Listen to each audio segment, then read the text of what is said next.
आज नारी शक्ती वंदन विधेयक सादर होणार। लोकसभा आणि विधानसभेत महिलांना 33% आरक्षण ठेवण्याचा प्रस्ताव। लोकसभेत 2 दिवस विधेयकावर चर्चा होणार। नारी शक्ती विधेयक सहज मंजूर होईल या भ्रमात राहू नका। भाजपला हे विधेयक लादायचंय, आम्ही हे होऊ देणार नाही, संजय राऊतांचं वक्तव्य। तर नारी शक्ती विधेयकाचा राऊतांकडून भाजपा शक्ती बिल असा उल्लेख।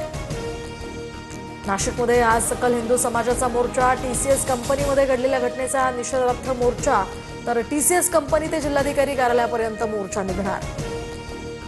नाशिकच्या आयटी कंपनीमधील लैंगिक अत्याचार आणि धर्मांतर प्रकरणातील मुख्य सूत्रधार अद्यापही फरार।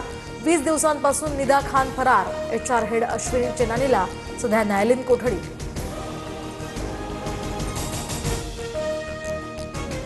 अमरावतीच्या परतवाड्यामधील लैंगिक शोषण प्रकरणात 18 व्हिडिओ आणि 39 फोटो पोलिसांच्या हाती। मुख्य आरोपीसह 6 आरोपी अटकेत। आणखी 4 जणांची चौकशी सुरू।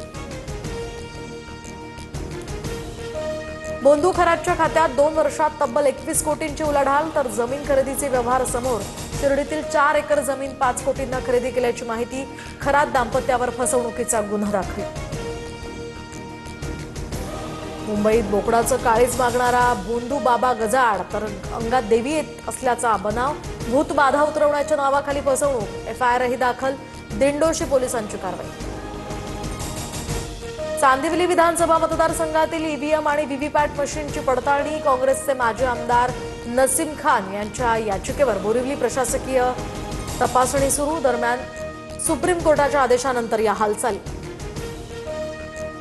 नागपुरात अजूनही काही भागात गॅस सिलेंडरसाठी रांगा। घरपोच सिलेंडर मिळत नसल्यामुळे नागरिक हैराण। जिल्हाधिकाऱ्यांनी घरपोच वितरणाच्या सूचना देऊन सुद्धा सिलेंडर मिळत नसल्याची तक्रार।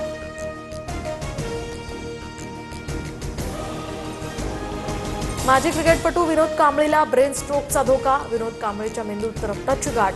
स्मरणशक्तीच्या समस्येशी झुंज सुरू। डॉक्टरांची माहिती।